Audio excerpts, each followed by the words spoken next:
सज्जनों, आज हम आपके साथ शेयर करना चाहते हैं चातुर्मास व्रत के पालनीय नियम और उसकी महिमा क्या है, उसका मातम क्या है, इसके बारे में हम आपसे चर्चा कर रहे हैं।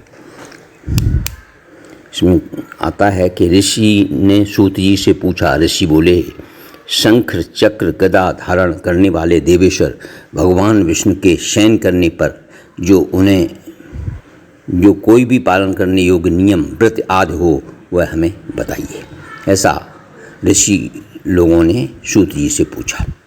सूत जी ने कहा, ब्राह्मणों, भगवान विष्णु के शयन करने पर चातुर्मास में कोई नियम पालित होता है वह अनंत फल देने वाला होता है, ऐसा ब्रह्मा जी का कथन है। अतः विज्ञ पुरुष को सर्वथा प्रयत्न करके कोई नियम ग्रहण करना चाहिए। विप्रवरों, भगवान विष्णु के संतोष के लिए नियम जप, होम, स्वाध्याय अथवा व्रत का अनुष्ठान अवश्य करना चाहिए। जो मानव भगवान वासुदेव के उद्देश्य से केवल शाकाहार करके वर्षा के 4 महीने व्यतीत करता है वह धनी होता है। केवल शाकाहार करके वर्षा के 4 महीने व्यतीत करता है वह धनी होता है।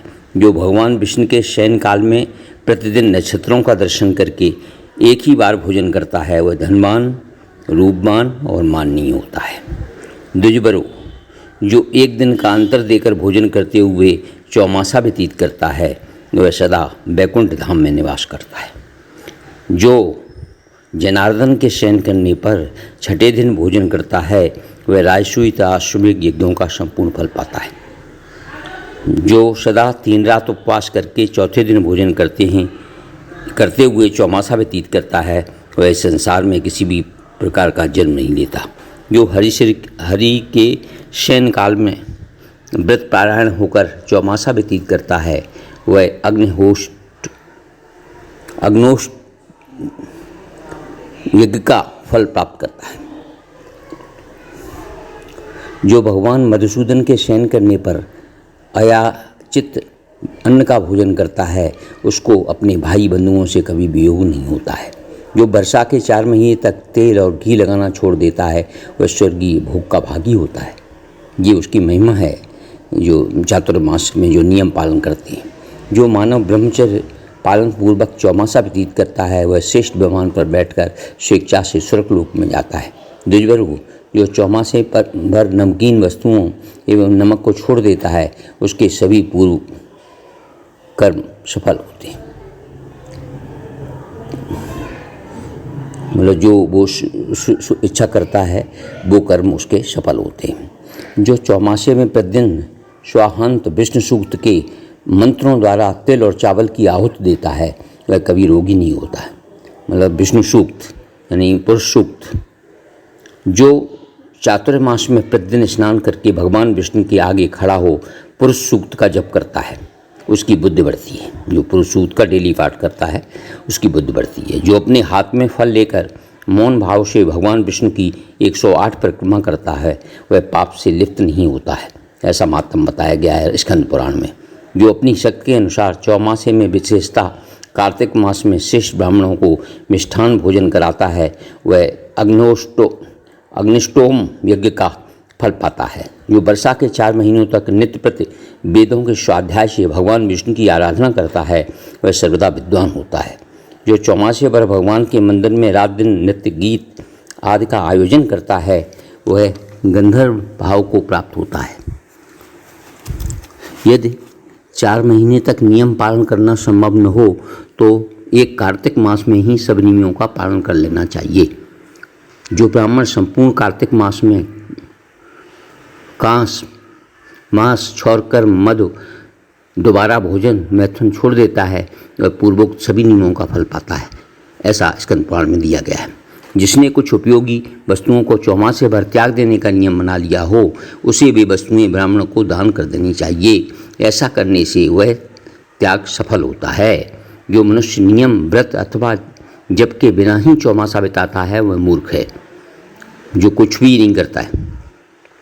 श्रावण में कृष्ण पक्ष की द्वितीया को श्रवण नक्षत्र में प्रातःकाल उठे, पापी पतित और मृग साथ से वार्तालाप न करे, फिर दोपहर में स्नान करके धुले वस्त्र पहनकर पवित्र हो जलशाही श्री हरि के समीप जा इस मंत्र से पूजन करे। श्री वत्स धारछिंद्री कांत श्रीधाम श्रीपते अव्यय ग्राहस्थम माम प्राणासाम मे पाथ धर्मार्थ कामदम पितरो माँ प्रणश्येताम माँ प्रणश्यन्तु चाग्निया तथा कलत्र संबंधो देव माँ में प्रणश्यतु लक्ष्म्या शशून्य शयनम यथा ते देव सर्वदा शय्या ममाप्य शून्यास्त्वं तथा जन्मन जन्मनि। श्री वत्स चिन्ह धारण करने वाले अर्थात श्री वत्स चिन्ह धारण करने वाले लक्ष्मीकांत श्रीधाम श्रीपति अविनाशी परमेश्वर धर्म अर्थ एवं काम देने वाले मेरा गृहस्थ आश्रम नष्ट न हो, ऐसी प्रार्थना करें। मेरे माता पिता नष्ट न हो, मेरे अग्निहोत्र ग्रह की अग्नि कभी न बुझे, मेरी स्त्री से संबंध विच्छेद न हो। देव जैसे आपका शयन ग्रह लक्ष्मी जी से कभी शून्य नहीं होता, उसी प्रकार प्रत्येक जन्म में मेरी भी शैया धर्मपत्नी से शून्य न रहे, ऐसा प्रार्थना करनी चाहिए। दुजबरो ऐसा कहकर अर्घ दे और अपनी शक्ति के अनुसार ब्राह्मण की पूजा करें। इसी प्रकार भाद्रपद आश्विन और कार्तिक मास में भी जलसाई जगदीश्वर का पूजन करें। 4 महीने हैं श्रावण भाद्र अश्विन और कार्तिक। खारी वस्तु और नमक से रहित अन्न भोजन करे। व्रत समाप्त होने पर श्रेष्ठ ब्राह्मणों को भक्तिपूर्वक दान दे। जौ धान्य शैया वस्त्र तथा स्वर्ण दक्षिणा में दिए जा सकते हैं।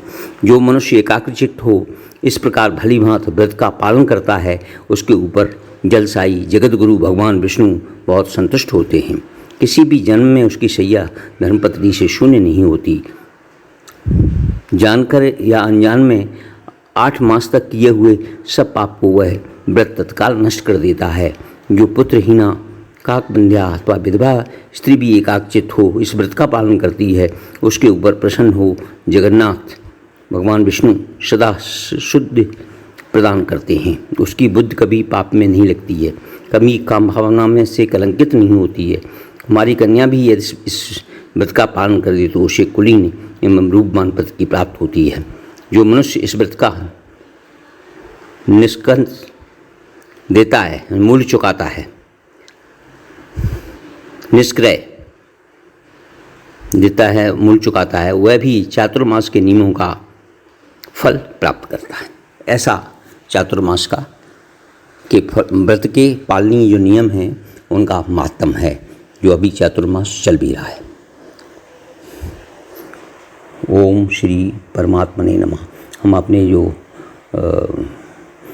शीर्षक है चातुर्मास व्रत के पालनीय नियम और उनकी महिमा, उनको इसको यहीं विराम देते हैं।